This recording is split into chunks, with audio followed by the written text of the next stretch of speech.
Salam saudara-saudari, selamat datang ke kebaktian online Gereja Saint Michael dan semua malaikat. Mari kita mulakan kebaktian kita dengan ucapan salam. Tuhan beserta kamu, dan beserta kamu juga. Saya gembira bila mereka berkata kepada saya, Marilah kita pergi ke rumah Tuhan. Hai malaikat menyanyi kepada Tuhan. Marilah kita bersorak dengan sukacita kepada penyelamat yang Maha Kuasa. Allah itu roh. Kita harus menyembah Dia dalam roh dan kebenaran. Kemuliaan kepada Allah Bapa, Anak dan Roh Kudus. Puji Tuhan sekarang dan selama-lamanya. Amin. Doa untuk kesucian bersama-sama. Ya Allah yang Maha Kuasa, semua hati manusia terbuka di hadapan Tuhan. Semua ketenangannya dekat dirimu, dan daripadamu tiada rahasia yang tersembunyi. Sucikanlah niat hati kami dalam Roh Kudus-Mu, supaya kami boleh mengasihi-Mu dengan sempurna dan memuliakan nama-Mu yang kudus dan selayaknya, melalui Yesus Kristus Tuhan kami. Amin. Haleluya, terpujilah Engkau Tuhan, Kau terbesar, Kau termulia, Kau layak untuk dipuji dan diagungkan. Yesus, haleluya.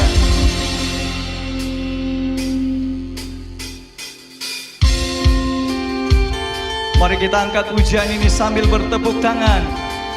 Kau terbesar dan mulia, ajaib semua perbuatanmu. Kau terbesar dan mulia, biarlah semua memujimu.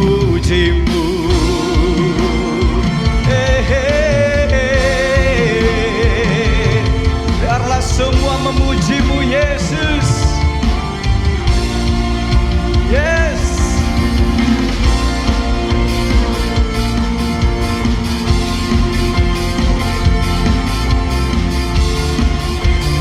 Dengan segenap hati kami memuji-Mu Tuhan.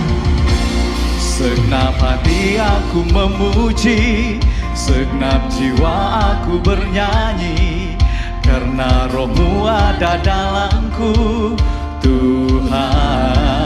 Kami angkat tangan memuji-Mu Tuhan.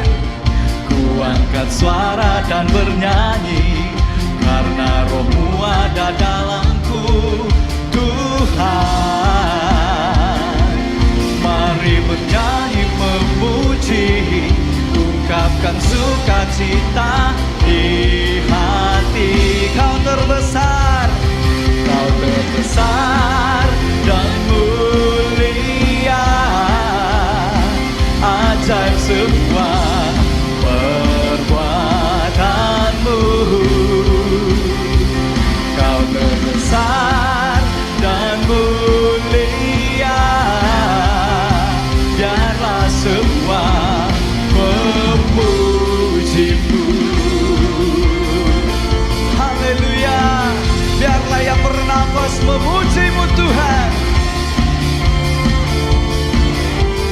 Dengan segenap hati, segenap hati aku memuji, segenap jiwa aku bernyanyi, karena Roh-Mu ada dalamku Tuhan. Mari angkat tangan kita.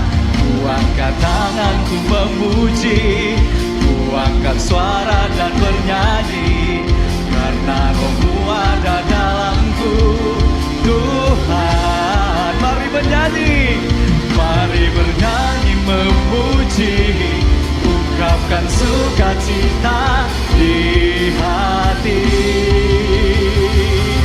Kau terbesar dan mulia, ajaib semua perbuatanmu. Kau terbesar dan mulia, biarlah semua memuji-Mu. Oh haleluya Yesus, kami memuji Engkau, kami meninggikan nama-Mu.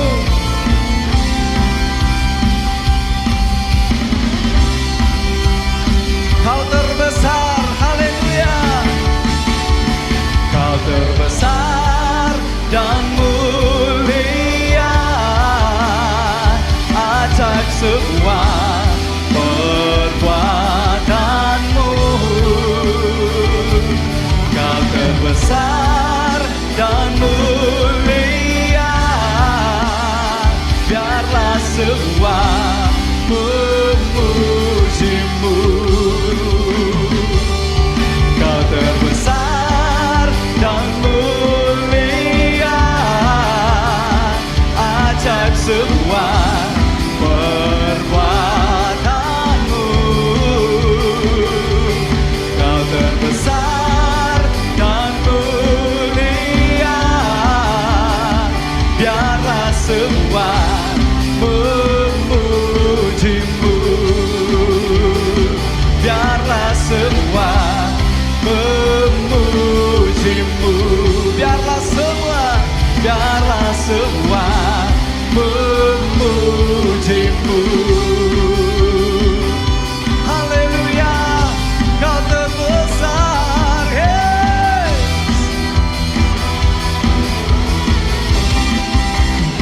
Terpujilah Engkau Tuhan, hosana bagi Allah. Haleluya Tuhan, terpujilah Engkau Tuhan, Engkau layak disembah. Hosana bagi Allah, hosana bagi Raja yang bersemayam di atas takhta. Haleluya.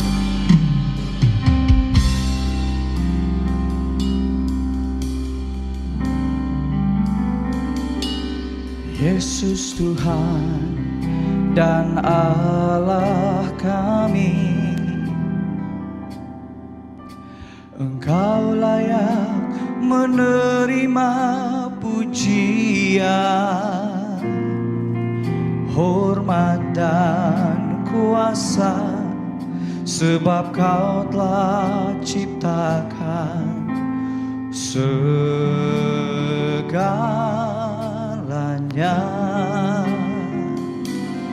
Oleh karena kehendak-Mu,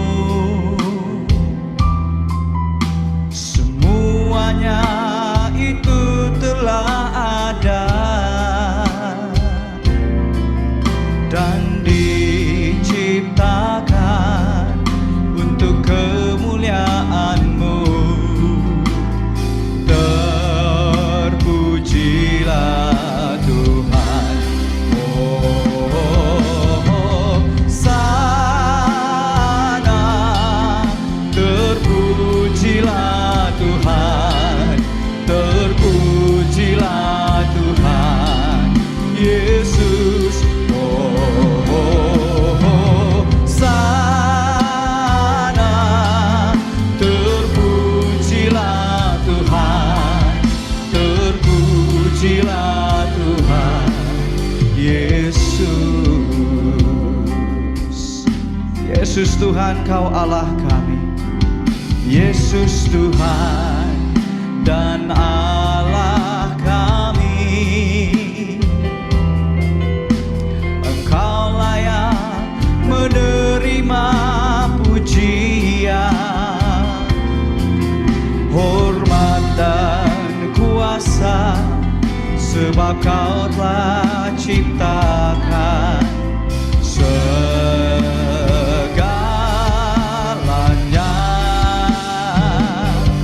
Oleh karena kehendak-Mu,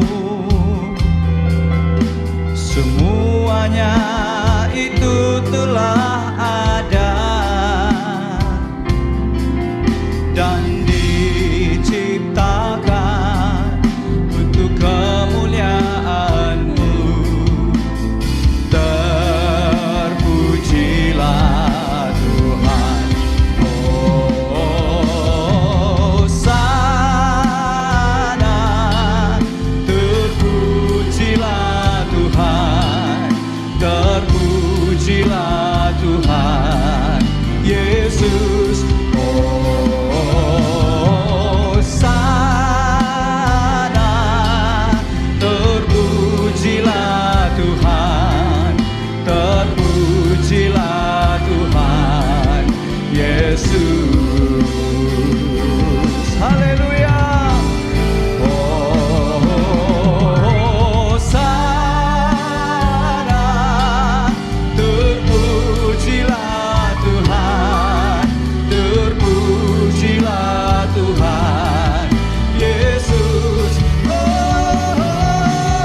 Terpujilah Tuhan Yesus.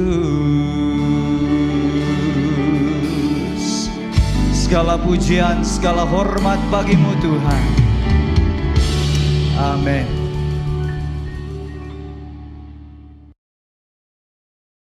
Allah Maha Kuasa, Engkau mengajar kami melalui anak-Mu bahwa kasih memenuhi hukum. Perkenankan agar kami mengasihi Engkau dengan segenap hati dan mengasihi sesama kami seperti diri kami sendiri, melalui Yesus Kristus Tuhan kami. Amin. Pembacaan pertama pagi ini diambil daripada Yakobus pasal 3 ayat 1 hingga 12. Saudara-saudaraku, janganlah banyak orang di antara kamu mau menjadi guru, sebab kita tahu bahwa sebagai guru kita akan dihakimi menurut ukuran yang lebih berat. Sebab kita semua bersalah dalam banyak hal. Barang siapa tidak bersalah dalam perkataannya, ia adalah orang sempurna yang dapat juga mengendalikan seluruh tubuhnya. Kita mengenakan kekang pada mulut kuda, sehingga ia menuruti kehendak kita. Dengan jalan demikian kita dapat juga mengendalikan seluruh tubuhnya. Dan lihat saja kapal-kapal, walaupun amat besar dan digerakkan oleh angin keras, namun dapat dikendalikan oleh kemudi yang amat kecil menurut kehendak jurumudi. Demikian juga lidah, walaupun suatu anggota kecil dari tubuh, namun dapat memegahkan perkataan-perkataan yang besar. Lihatlah betapapun kecilnya api, ia dapat membakar hutan yang besar.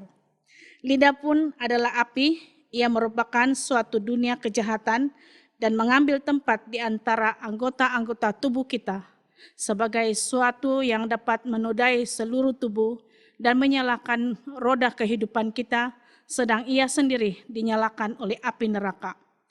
Semua jenis binatang liar, burung-burung, serta binatang-binatang menjalar dan binatang-binatang laut dapat dijinakkan dan telah dijinakkan oleh sifat manusia.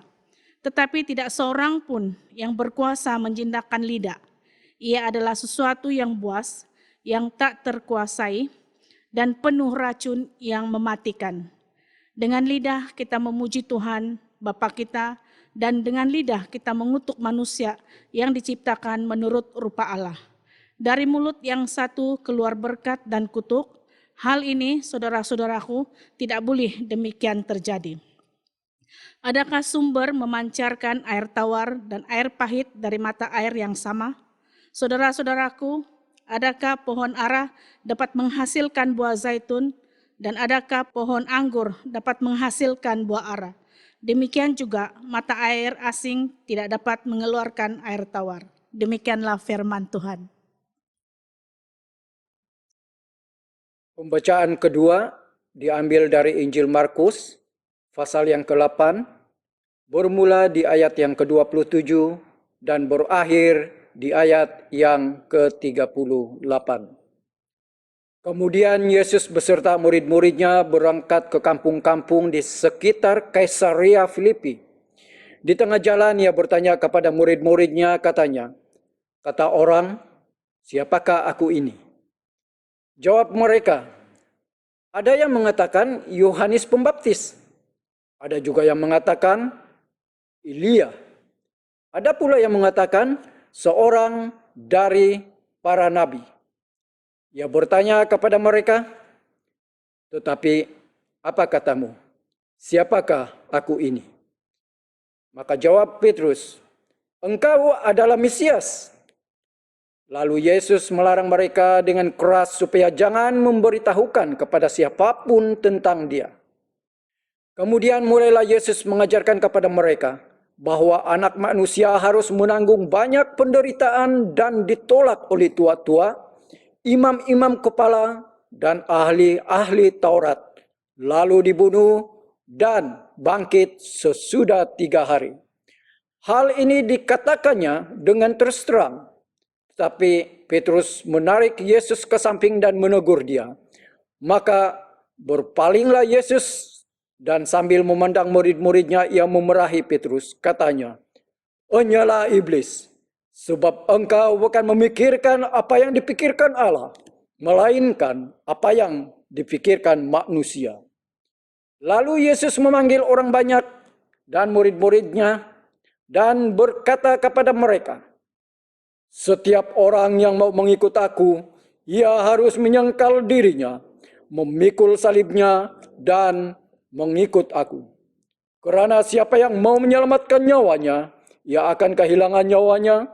Tetapi barang siapa kehilangan nyawanya karena aku dan karena Injil, ia akan menyelamatkannya. Apa gunanya seorang memperoleh seluruh dunia, tetapi ia kehilangan nyawanya? Karena apakah yang dapat diberikannya sebagai ganti nyawanya? Sebab barang siapa malu karena aku dan karena perkataanku di tengah-tengah angkatan yang tidak setia dan berdosa ini, Anak Manusia pun akan malu karena orang itu apabila ia datang kelak dalam kemuliaan Bapanya diiringi malaikat-malaikat kudus." Demikianlah firman Tuhan. Mari kita berdoa. Tuhan Allah Bapa kami dalam kerajaan surga, kami ingin mendengarkan firman-Mu. Bapa, biarlah Roh Kudus-Mu berbicara kepada kami dan biarlah kami terus mengikuti Engkau di dalam iman kami teguh untuk bersama-sama dengan Engkau. Di dalam nama Yesus Kristus kami berdoa. Amin. Nah saudara, di dalam Yohanes pasal yang ke-8 ayat yang ke-12, maka Yesus berkata pula kepada orang banyak, katanya, "Akulah terang dunia, barang siapa mengikut aku, ia tidak akan berjalan dalam kegelapan, melainkan ia mempunyai terang hidup." Di dalam Markus pasal yang ke-8 ayat yang ke-34, lalu Yesus memanggil orang banyak dan murid-muridnya dan berkata kepada mereka, "Setiap orang yang mau mengikut aku, ia harus menyangkal dirinya, memikul salibnya, dan mengikut aku." Dan di dalam Matius pasal yang ke-10 ayat yang ke-38, barang siapa tidak memikul salibnya dan mengikut aku, ia tidak layak bagiku. Dalam hal mengikuti Yesus, itu adalah sangat mencabar, di mana kita harus menjaga iman kita di dalam Yesus Kristus. Kita harus tetap kuat di dalam iman kita, dan kita harus menang ke atas setiap cabaran yang kita alami di dalam Yesus Kristus. Karena apa? Karena Yesus telah memenangkan pertempurannya bagi pihak kita di atas kayu salib. Apabila kita melihat gambar raja ini, maka di situ kita tahu bahwa kita harus selalu mengingat apa yang Yesus telah lakukan bagi setiap kita. Nah, pada pagi ini kita ingin memikirkan tentang ikut Yesus tidak kira apapun yang terjadi. Dan ini kita belajar bersama-sama di dalam pembacaan yang kedua pada hari ini. Nah, apakah cabaran yang kita akan hadapi? Nah, ada satu cerita di mana seorang pengkhotbah Metodis, yaitu John Wesley, dia menunggang kudanya di sepanjang jalan untuk melakukan pelayanannya. Jadi selama 3 hari John Wesley ini menunggang kudanya, dia tidak mengalami apa-apa ancaman ataupun penganiayaan. Tidak ada batu yang dilemparkan kepada dia ataupun dia tidak dilempar telur dan sebagainya. Jadi dengan keadaan ini dia pun heran. Kenapa ini dunia ini? Sepertinya diam-diam sudah, sepi sudah, tidak ada ancaman sudah. Dan dia tiba-tiba menghentikan kudanya dan dia berseru, "Mungkinkah saya ini telah berdosa? Ataupun mungkinkah saya membelakangi Tuhan? Sebab tidak ada yang terjadi. Seolah-olah Tuhan tidak memperdulikan saya."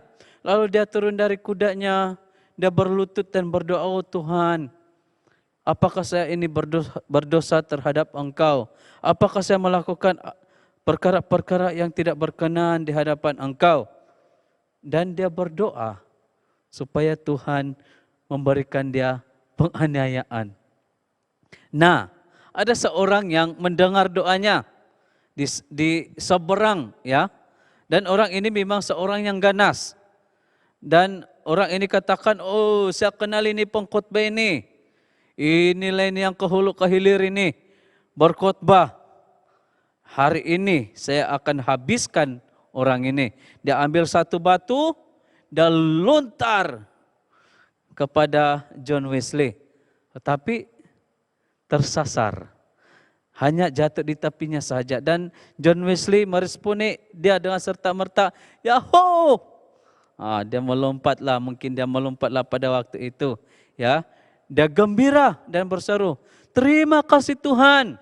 Tidak ada apa-apa yang terjadi pada saya.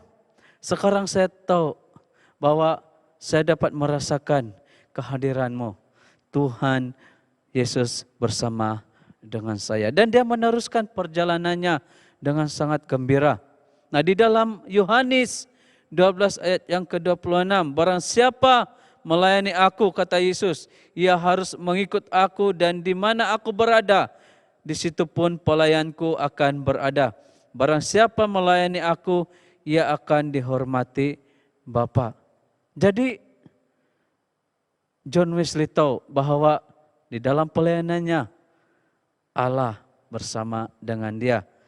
Semasa kita mengikuti Yesus, itu adalah satu keputusan di mana kita harus tekad teguh atas pendirian dan keputusan kita. Nah, pada pagi hari ini kita akan mendengar bersama-sama, belajar bersama-sama untuk mengikuti Yesus dengan 3 tidak kira apa. Nah, yang pertama adalah tidak kira apapun komen orang.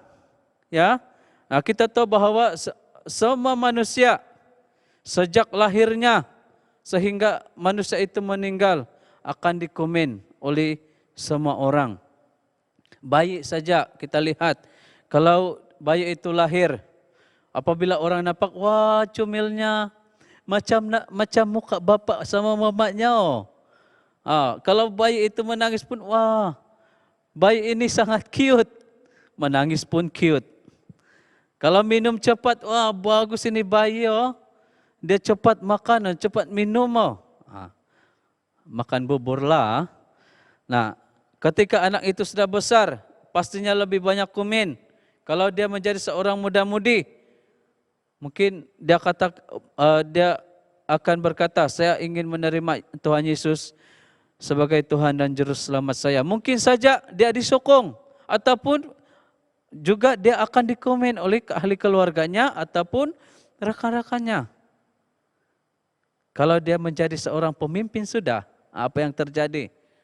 Orang lebih banyak komen, terutamanya ketika dia bercakap tentang imannya dalam berjalan bersama Yesus. Namun itulah yang kita harus pastikan. Tidak kira apapun yang orang komen, kita harus tetap mengikuti Yesus. Di ayat yang ke-27 sehingga ayat yang ke-28.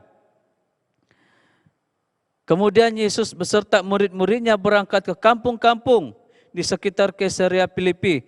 Di tengah jalan ia bertanya kepada murid-muridnya, katanya, kata orang, siapakah aku ini? Jawab mereka, ada yang mengatakan Yohanes Pembaptis, ada juga yang mengatakan Elia, ada pula yang mengatakan seorang daripada nabi. Nah, di dalam ayat yang ke-27 ini Yesus memulakan percakapannya dengan satu pertanyaan. Kata orang, siapakah aku ini? Nah, sebenarnya ini Yesus katakan untuk ingin mengetahui, memeriksa tentang pemikiran mereka. Terutamanya ketika Yesus menuju ke Yerusalem, di tempat di mana dia akan mati. Nah, pada masa itu memang Yesus sangat famous, sangat popular. Ya, Reverend Daniel katakan bahwa Yesus pada waktu itu sepertinya artis, ya, pada minggu yang lalu. Dan apa yang dilakukan oleh Yesus, dia dikenali sebagai seorang pelaku mujizat. Dan juga murid-murid lain, mereka mendengar tentang komen-komen orang tentang siapa Yesus. Di ayat yang ke-28 bahwa Yesus, ada orang mengatakan Yesus Yohanes Pembaptis, Elia, ataupun salah seorang nabi. Namun Yesus bertanya kepada murid-muridnya secara spesifik pada waktu itu. Di ayat yang ke-29, ia bertanya kepada mereka, tetapi apa katamu? Siapakah aku ini? Maka jawab Petrus, engkau adalah Mesias. Ini adalah jawaban Petrus, engkau adalah Mesias. Dengan harapan bahwa Petrus apabila Yesus dengan murid-muridnya sampai ke Yerusalem, maka Yesus akhirnya mungkin akan mengambil alih peranan untuk memerintah, jadi pemerintah kepada Yerusalem. Itulah sebabnya Yesus menyuruh mereka supaya tidak memberitahu sesiapapun juga. Karena Yesus tahu bahwa pemikiran murid-muridnya tidak memahami sepenuhnya apa yang dimaksudkan oleh Yesus tentang Mesias ini. Di ayat yang ke-30, lalu Yesus melarang mereka dengan keras supaya jangan memberitahukan kepada siapapun tentang Dia. Nah saudara, apakah jawaban kita secara pribadi tentang soalan ini? Siapakah Yesus? Sejauh manakah kita mengetahui pribadi Yesus ini? Mungkin dalam kelahirannya, pengajarannya, kematiannya, kebangkitannya, kenaikannya, bahkan kedatangannya ke dunia sekali lagi. Nah, ada banyak komen, akan ada banyak komen dan pandangan orang melalui sudut pandangan mereka masing-masing tentang siapakah Yesus ini. Dan mungkin juga ada perbezaan di antara pandangan-pandangan ini seperti gambar raja ini, ya. Gambar raja ini yaitu ada orang kata 6, ada orang kata 9. Tetapi apapun komen ataupun pengertian kita, yang paling penting adalah kita buat keputusan untuk ikut Yesus sahaja. Kita harus mengikuti Yesus sahaja di dalam kehidupan kita. Yang kedua, ikuti Yesus sahaja, tidak kira apapun keadaan yang kita alami. Di ayat yang ke-31, kemudian mulailah Yesus mengajarkan kepada mereka bahwa anak manusia harus menanggung banyak penderitaan dan ditolak oleh tua-tua, imam-imam kepala dan ahli-ahli Taurat, lalu dibunuh dan bangkit sesudah 3 hari. Nah, tahukah saudara bahwa ini adalah untuk pertama kalinya Yesus mendedahkan tentang kematiannya sendiri. Dia mulai mengajar bahwa anak manusia harus menderita, harus menanggung banyak hal. Dia akan ditolak, dia akan dibunuh, dan dia akan bangkit pada hari yang ketiga. Yesus memberitahu keadaan kematiannya, penderitaannya kepada semua orang, kepada murid-muridnya pada waktu itu. Tetapi tidak hanya di situ saja. Yesus juga memberikan berita baik, yaitu akan kebangkitannya. Dan kita tahu bahwa ini bukanlah yang difikirkan oleh orang Yahudi pada waktu itu. Apakah harapan mereka? Harapan mereka adalah Mesias yang akan datang dan menang, bukan hamba yang menderita. Tetapi Yesus memberitahu mereka secara jelas bahwa anak manusia ini akan ditolak oleh pihak berkuasa orang Yahudi. Bahkan dia dibunuh atas nama bangsanya sendiri. Dan inilah yang Yesus ajarkan kepada mereka. Semua ini Yesus katakan sebenarnya adalah penggenapan kepada nubuatan oleh Nabi Yesaya. Di dalam Yesaya 53 tentang hamba yang menderita. Semua kita, di antara kita tidak tahu bila masa kita akan meninggalkan dunia ini. Bahkan nasib kita tidak tahu. Hanya Tuhan yang tahu. Tuhan yang mengerti nasib yang dia alami semasa dia berada di dalam dunia ini, dan Tuhan juga mengerti apa yang akan kita alami di dalam dunia ini. Kita tidak ada yang tahu. Nah, ada satu lagu haka, tapi bukan saya yang menyanyi lah, ya. Pastor Margaret yang akan menyanyi. Ya, dengarkan. 要早朝門家阿咪阿咪阿咪愛話愛啲來時來夜係亞時期，等愛家走後來一批阿咪回答哎呀來自來時來日愛斷不啲。人人生命在上帝手，無論幾時都愛一批。 Nah, apakah maksud lagu ini? Bukan karena saya mengerti hakala, ya. Nah, ini adalah perbualan di antara seorang ibu dan anaknya, di mana anaknya bertanya kepada ibunya, bilakah tarik kematiannya? Kematian budak ini, ya. Tetapi ibu berkata, saya tidak tahu. Tetapi kita perlu bersedia sahaja. Sudah tentunya seorang ibu pasti dia akan tahu, sangat tahu tentang tarikh kelahiran anaknya. Betul kah tidak? Kalau ada ibu yang tidak tahu tahun lahir anak kamu, saya pun tidak tahu lah, ya.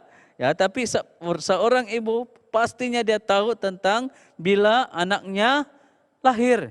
Tetapi soal tentang kematian itu, ibu tidak tahu, tidak ada yang tahu, ya, tidak seorang pun yang tahu.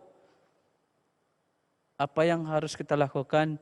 Kita bersedia sahaja. Yesus mengetahui segalanya. Di ayat yang ke-32 sehingga ayat yang ke-33. Hal ini dikatakannya dengan terus terang. Tetapi Petrus menarik Yesus ke samping dan menegur dia. Maka berpalinglah Yesus dan sambil memandang murid-muridnya, ia memarahi Petrus, katanya, "Enyahlah iblis, sebab engkau bukan memikirkan apa yang difikirkan Allah, melainkan apa yang difikirkan manusia." Segera setelah Yesus mulai berbicara tentang kehidupannya memang sebagai Mesias, tentang penolakannya, penderitaan, kematiannya, Petrus ini cepat-cepat tarik Yesus. Dan dia coba untuk memperbetulkan Yesus. Dia menarik Yesus dan menegurnya. Mungkin Petrus katakan seperti inilah, Yesus, Yesus, jangan kau cakap begitu. Tidak betul itu, bukan begitu caranya itu. Mesias harus menakluki kerajaan Roma, bukan dibunuh oleh kerajaan Roma. Apa kebaikannya kalau Mesias ini mati? Mungkin dia katakan seperti Yesus, seperti itulah, ya. Tapi apakah respon Yesus terhadap Petrus? Responnya sangat keras. Apa dia katakan? "Enyahlah iblis, sebab engkau bukan memikirkan yang difikirkan Allah, tapi engkau memikirkan apa yang difikirkan manusia." Dan bukan itu saja, sebenarnya Yesus mengharapkan murid-muridnya untuk mengikutinya dalam jalan penderitaan dan kematian. Dalam apapun keadaan, dalam apapun situasi, Yesus mau supaya murid-muridnya tetap mengikuti dia. Dan kita memang melihat di dalam Alkitab, kesetiaan murid-muridnya, mereka rela dibunuh karena Yesus. Apakah cabarannya bagi kita pada hari ini? Apakah cabaran Yesus kepada kita? Yang ketiga, tidak kira apapun cabaran yang akan datang. Di ayat yang ke-34 dan ayat yang ke-35. Lalu Yesus memanggil orang banyak dan murid-muridnya dan berkata kepada mereka, "Setiap orang yang mengikut aku, ia harus menyangkal dirinya, memikul salibnya dan mengikut aku. Karena siapa yang menyelamatkan nyawanya, ia kehilangan nyawanya. Tetapi barang siapa kehilangan nyawanya karena aku dan karena Injil, ia akan menyelamatkannya. Jadi untuk mengikuti Yesus dalam kehidupan kita, kita harus menyangkal diri kita dan juga memikul salib kita dan mengikuti Yesus dalam apapun cabaran yang kita alami. Dengan memikul salib, Yesus sebenarnya tidak hanya berbicara tentang penderitaan yang kita alami di dunia yang sangat rusak ini, ya, sangat berdosa. Tetapi mungkin juga melalui orang lain. Mungkin ada orang-orang tertentu yang tidak puas hati akan iman kita. Coba untuk menafikan apa yang kita percaya. Itu juga salah satu cabaran yang kita alami.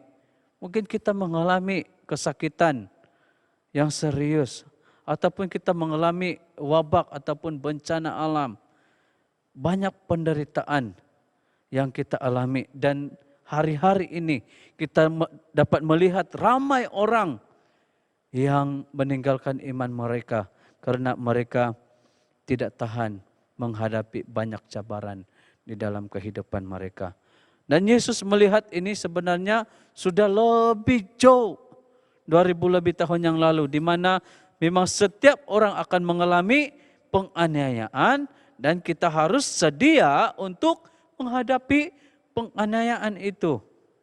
Tidak kira apapun cabaran yang kita alami, Yesus mau supaya kita tetap mengikuti Dia. Di ayat yang ke-36 sehingga 37, apa gunanya seorang memperolehi seluruh dunia tetapi ia kehilangan nyawanya? Karena apakah yang dapat diberikannya sebagai ganti nyawanya? Mengikuti Yesus ini bukanlah sesuatu perjalanan yang sangat enjoy, seronok. Tetapi sebenarnya mengikuti Yesus ini kita ada satu tujuan, destinasi. Dan sebelum kita mencapai destinasi kita, maka kita akan mengalami banyak cabaran. Kita akan mengalami banyak cobaan di dalam kehidupan kita. Banyak tantangan yang kita akan alami. Dan Yesus sendiri tahu kehidupannya juga menghadapi hal yang sama. Dia menderita, dia mengalami penyaliban, dan juga dia mengalami kebangkitan. Yesus mau supaya kita tetap mengabdikan diri sepenuhnya kepada Yesus. Karena apa? Di ayat yang ke-38, sebab barang siapa malu karena aku dan karena perkataanku di tengah-tengah angkatan yang tidak setia dan berdosa ini, Anak Manusia pun akan malu karena orang itu apabila ia datang kelak dalam kemuliaan Bapaknya diiringi malaikat-malaikat kudus. Hari-hari ini ramai orang percaya yang diperlekehkan. Bukan hari ini saja, orang lain yang sebelum kita, bapak-bapak gereja, para rasul juga mengalami cabaran. Dan orang-orang Kristen, ya, kalau kita melihat media sosial dan sebagainya, ya, ramai di tempat yang lain yang dianiaya secara terbuka, di mana harta benda mereka dirampas dan mereka mengalami ancaman, serangan yang ganas. Mungkin banyak respon kita terhadap semuanya ini. Mungkin ada orang yang akan mengalami semuanya ini, mereka meresponi untuk diam. Mereka lebih menjadi seorang Kristen yang hanya diam sahaja, tidak melakukan ataupun memperlihatkan dirinya untuk membela imannya. Tetapi apakah kata Yesus di sini? Yesus mahu supaya kita bukan sahaja memegang kebenaran itu, tetapi kita harus berkongsi kebenaran itu, menjadi saksi, membela iman kita di atas angkatan yang tidak setia dan berdosa. Jadi inilah yang Yesus mau kita lakukan, di mana kita harus berdiri untuk Yesus, tidak malu untuk mengakui Yesus. Karena apabila kita tidak malu untuk mengakui Yesus, maka Yesus juga tidak akan malu untuk mengakui kita di hadapan bapaknya. Dalam Daniel ya, dalam kehidupannya semasa dia berada di dalam gua singa ya.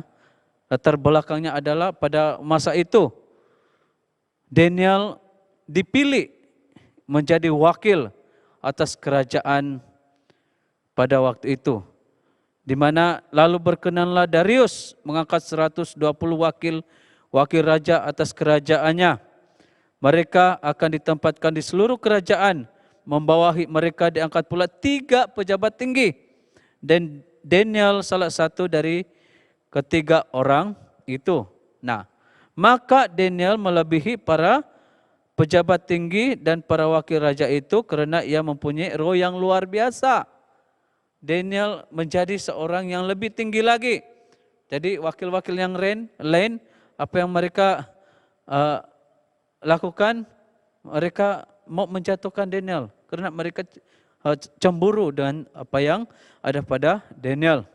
Di ayat yang ke-6, maka berkatalah orang itu, kita tidak mendapat sesuatu alasan dakwaan terhadap Daniel ini, kecuali dalam hal ibadahnya kepada Allahnya.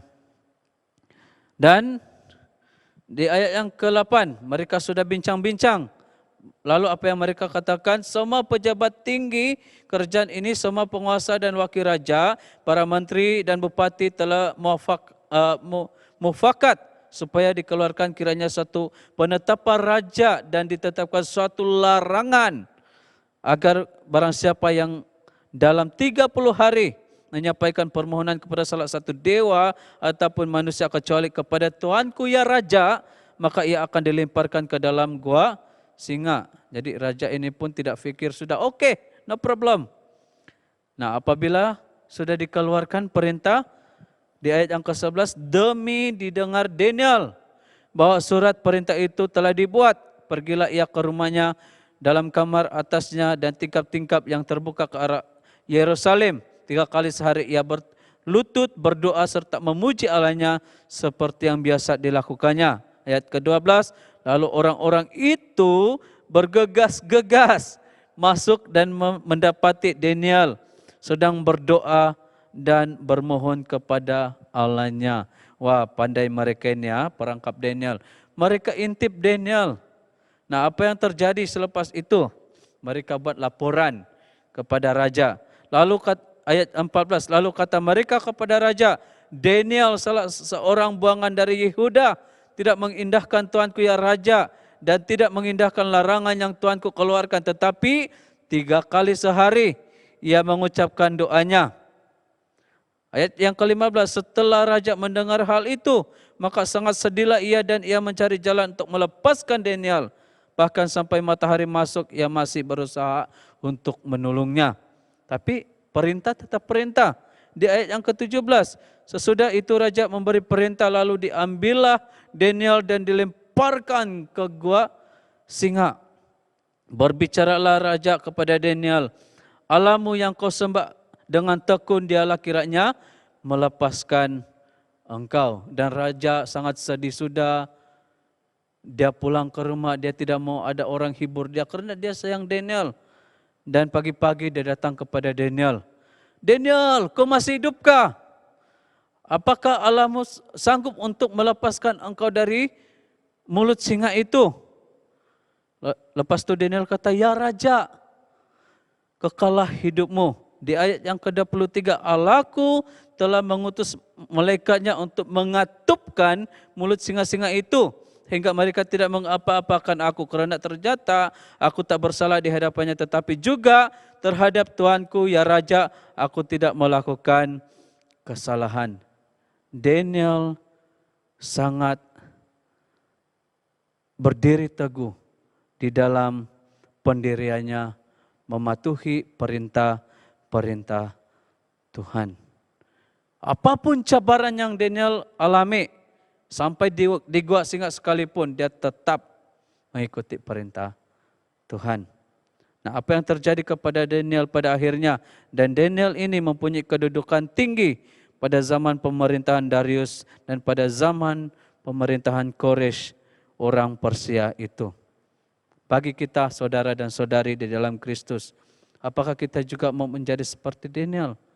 Dalam apapun cabaran yang kita alami, kita tetap berdiri teguh. Kita tetap berdiri teguh untuk mengikuti, berpegang kepada perintah Tuhan. Raja Daud di dalam Mazmur 119 ayat yang ke-60, aku bersegera dan tidak berlambat-lambat untuk berpegang pada perintah-mu. Daud juga tetap berpegang kepada perintah Tuhan. Jadi apakah yang kita harus lakukan sebagai respon kita untuk tetap mengikuti Yesus dalam tidak kira apapun yang terjadi, yaitu kita harus berserah kepada Tuhan. Di dalam Ulangan 13 ayat yang keempat, Musa mengingatkan bangsa Israel, Tuhan Allahmu harus kamu ikuti, kamu harus takut akan Dia, kamu harus berpegang pada perintahnya, suaranya harus kamu dengarkan, kepadanya harus kamu berbakti dan berpaut. Iman dan doa, ya kedua-duanya tidak terlihat. Mana ada kita nampak doa kita katakan saja, kita tidak nampak iman, tetapi yang membuat hal-hal yang tidak mungkin menjadi mungkin. Iman dan doa inilah yang harus kita tetap teguh kita lakukannya, dan kita tak kira apapun yang kita alami, kita tetap berdiri dan tetap beriman sehingga Yesus akan datang kedua kali. Mari kita berdoa. Terima kasih ya Tuhan untuk firman-Mu, untuk mengingatkan kami supaya tidak kira apapun yang terjadi, yang kami alami dalam kehidupan kami tetap mengikuti Engkau. Ajarlah kami ya Tuhan, supaya iman kami akan terus bertumbuh dan dikuatkan untuk mengikuti Engkau seumur hidup kami. Di dalam nama Yesus Kristus kami berdoa. Amin.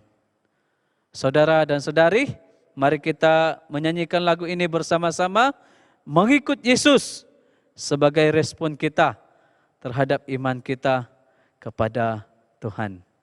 Amin.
Mari kita mengakui iman kita di hadapan Allah. Saya percaya kepada Allah yang Esa, Bapa yang Maha Kuasa, Pencipta langit dan bumi, yang dapat dilihat dan yang tidak dapat dilihat. Saya percaya kepada Tuhan Yesus Kristus, Anak Tunggal Allah, yang kekal diperanakan oleh Bapa, Allah daripada Allah, terang daripada terang, Allah benar daripada Allah benar. Dia diperanakan, bukan dijadikan, sebab dia satu dengan Bapa. Maka segala sesuatu dijadikan olehnya, untuk kita manusia dan untuk keselamatan kita. Dia turun dari surga, dan oleh kuasa Roh Kudus, dia dihalirkan oleh anak darah Maria, dan menjadi manusia. Karena kita, dia diselipkan sepermintahan Pontius Pilatus. Dia menderita, disiksa sampai mati, lalu dikuburkan. Pada hari yang ketiga, dia bangkit pula menurut yang dinubuatkan dalam Alkitab.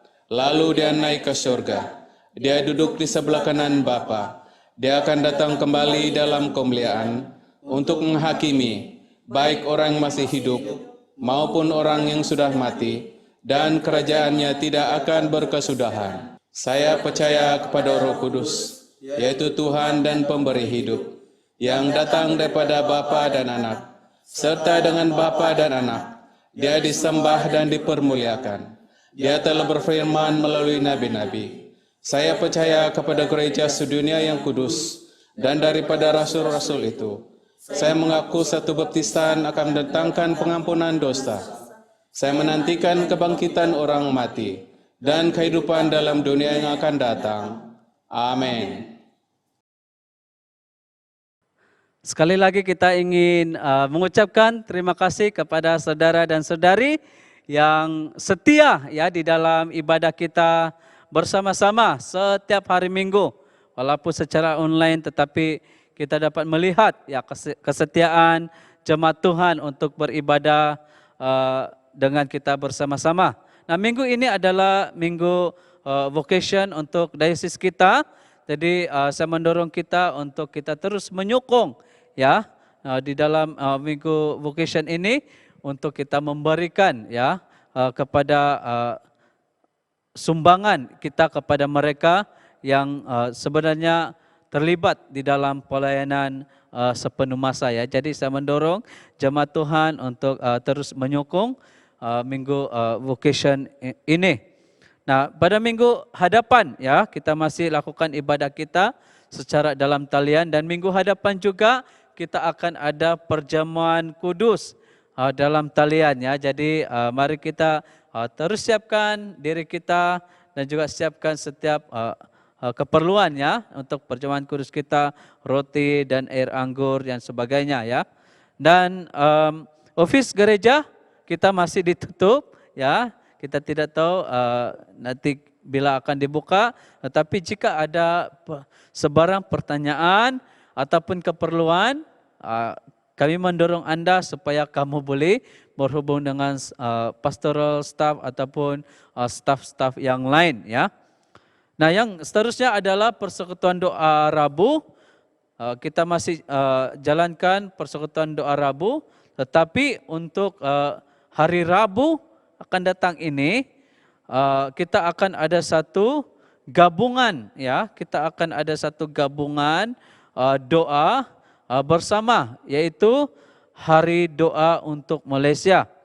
Ya, pada hari Rabu yang akan datang ini 15 hari bulan kita akan ada satu gabungan doa Inggris, Cina dan BM, dan kita akan adakan ini melalui Zoom ya. Jadi kamu boleh rujuk buletin gereja untuk melihat, untuk mendapatkan pautan ataupun password. Dan masanya adalah jam 8 malam ya, bukan 7:30, jam 8 malam persekutuan doa kita pada minggu depan ini pada hari Rabu. Nah, persekutuan doa diocese biasa masih seperti biasa setiap hari Sabtu jam 10 pagi ya. Jadi kamu boleh menghubungi pemimpin sel ataupun rujuk buletin gereja ya untuk mendapatkan pautan dan juga password ya untuk mengikuti persekutuan doa diosis. Nah, seterusnya adalah kursus perlengkapan, ya, yaitu latihan pemuridan. Kita masih teruskan pada 17 September, ya, pada jam 7.30 malam melalui Zoom, ya. Jadi sekiranya ada yang belum mendaftar ataupun dan mau mengikuti, ya, kamu boleh berhubung dengan saya ataupun staf gereja yang lain, ya.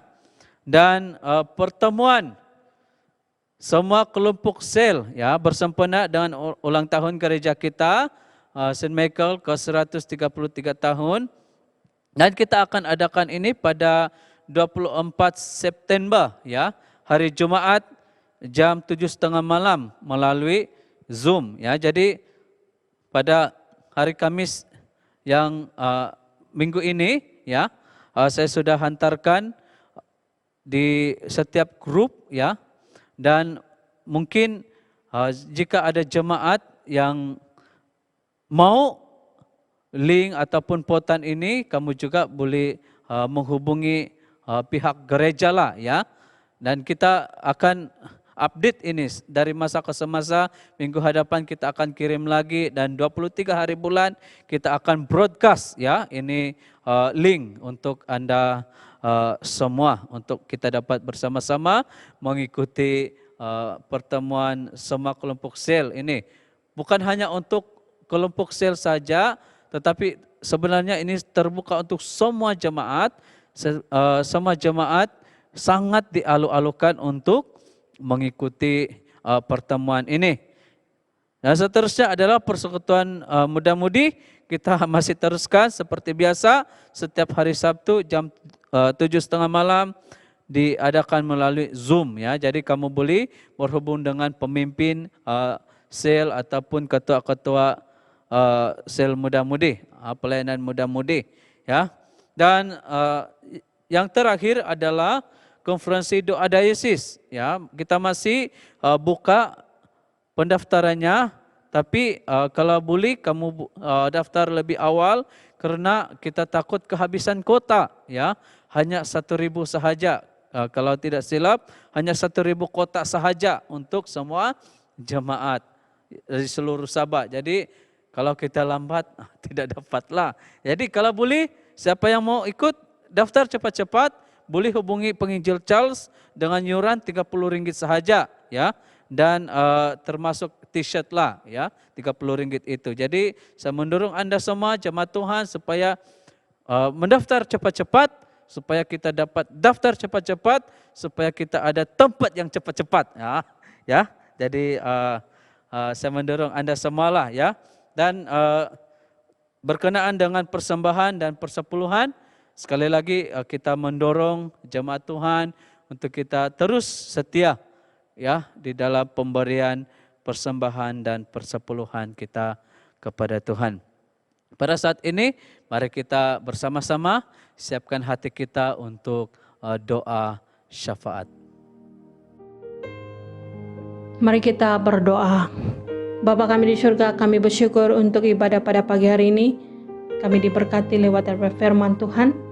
Biarlah firman Tuhan itu akan terus memberikan kami kekuatan, menjalani kehidupan kami untuk tetap setia mengasihi Tuhan. Pada saat ini Tuhan, kami mau berdoa khusus untuk Sendakan. Kami mau berdoa untuk campur tangan Tuhan dan pelindungan Tuhan kepada masyarakat di Sendakan atas lonjakan kes positif COVID-19 baru-baru ini. Kami mau berdoa agar tindakan tegas dapat dilakukan karena kebanyakan kedai dan pusat hiburan seperti Pawagam telah dibenarkan beroperasi. Tuhan berikan mereka hikmat supaya mereka tetap mematuhi SOP yang telah diberikan oleh kerajaan kami. Kami juga mau berdoa khususnya untuk pelindungan Tuhan kepada semua barisan hadapan, dokter, jurawat, pekerja perubatan, mereka yang mengendalikan pembumian dari jangkitan. Tuhan, kami mohon, berikan mereka kesehatan yang baik, kekuatan, tenaga yang kuat untuk merawat setiap pesakit yang dijangkiti oleh COVID-19 ini, ya Tuhan. Kami juga mohon supaya semua pesakit yang dijangkiti COVID-19 akan dipulihkan, dan akan disembuhkan di dalam nama Tuhan Yesus. Kami juga mau berdoa untuk ekonomi tempatan kami, supaya dapat secara beransur-ansur pulih, baik itu ladang kelapa sawit, perikanan, perniagaan kecil, dan juga penjajah, serta lain-lain lagi. Kami mohon supaya Tuhan berikan mereka berkat dan supaya ekonomi di Sandakan ini semakin pulih. Terima kasih Tuhan, puji dan termulia nama-Mu. Dalam nama Yesus kami berdoa dan mengucap syukur. Amin. Mari kita akui dosa-dosa kita di hadapan Allah. Karena demikianlah Allah mengasihi dunia ini, sehingga diberikannya anak yang tunggal Yesus Kristus, untuk menyelamatkan kita dari dosa, untuk menjadi pengantara kita di surga dan bawa kita kepada hidup yang kekal. Oleh karena itu, marilah kita mengaku dosa-dosa kita dengan sesal serta beriman, dan berniat hendak melakukan hukum-hukum Allah, serta hidup dalam kasih dan damai dengan semua manusia. Bersama kita, Allah yang penuh belas kasihan, Bapa kami di surga, Pencipta kami dan Hakim kami, kami telah berdosa terhadap Engkau dan terhadap sama manusia, baik dalam pikiran, perkataan, dan perbuatan, melalui kelalaian, kelemahan, dan kesalahan yang disengajakan. Kami sekarang bertobat dan benar-benar menyesal sebab kesalahan kami. Bapa, ampunilah kami demi anak-Mu, Yesus Kristus yang telah mati untuk kami. Kuatkanlah kami supaya dapat mengasihi dan mentaati-Mu dalam kehidupan yang baru, melalui Yesus Kristus Tuhan kami. Amin. 1 Yohanes pasal 1 ayat 9. Jika kita mengaku dosa kita, maka Ia adalah setia dan adil, sehingga Ia akan mengampuni segala dosa kita dan menyucikan kita dari segala kejahatan. Marilah kita berdoa seperti yang diajar oleh penyelamat kita. Bapa kami yang di sorga, dikuduskanlah nama-Mu, datanglah kerajaan-Mu, jadilah kehendak-Mu di bumi seperti di sorga. Berikanlah kami pada hari ini makanan kami sehari-hari. Ampunilah kami akan dosa-dosa kami, seperti kami juga mengampuni orang bersalah kepada kami. Janganlah membawa kami ke dalam pencobaan, tetapi lepaskanlah kami daripada yang jahat. Karena Engkaulah yang punya kerajaan, kuasa dan kemuliaan, sekarang dan selama-lamanya. Amin. Mari kita semua bangkit berdiri dan kita ucapkan berkat dan kita saling mengucapkan berkat pada masa ini. Kasih karunia Tuhan Yesus kita dan kasih Allah dan persekutuan Roh Kudus menyertai kita sekalian selama-lamanya. Amin. Pergilah dengan damai sejahtera dan layanilah Tuhan. Amin. Haleluya, kita serukan nama Yesus, karena nama Yesus adalah nama yang berkuasa. Haleluya Tuhan, Kau terbesar, Kau berkuasa.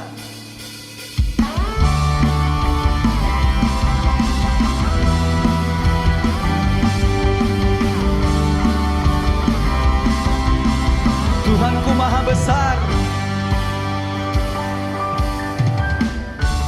Tuhanku maha besar, Tuhanku maha kuasa, Raja segala raja. Dia takkan tergoyahkan, Dia takkan terkalahkan, Dia hidup dan berkuasa. Serukan namanya, serukan namanya, Yesus Tuhan Raja, segala kuasa tunduk dalam namanya. Dia luar biasa, perkasa mulia, Yesus nama di atas segala nama.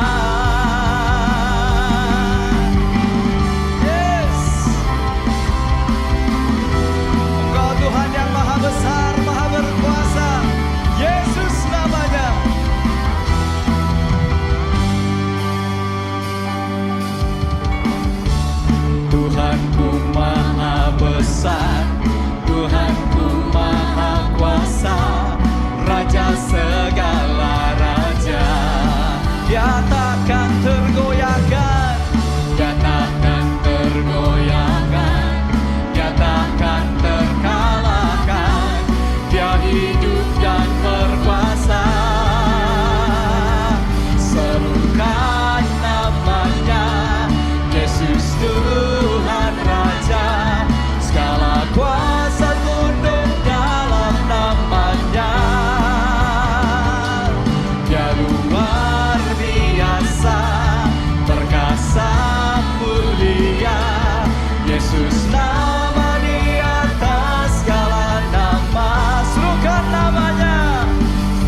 Tinggikan namanya, Yesus Tuhan Raja. Segala kuasa tunduk dalam namanya. Dia luar biasa, perkasa mulia, Yesus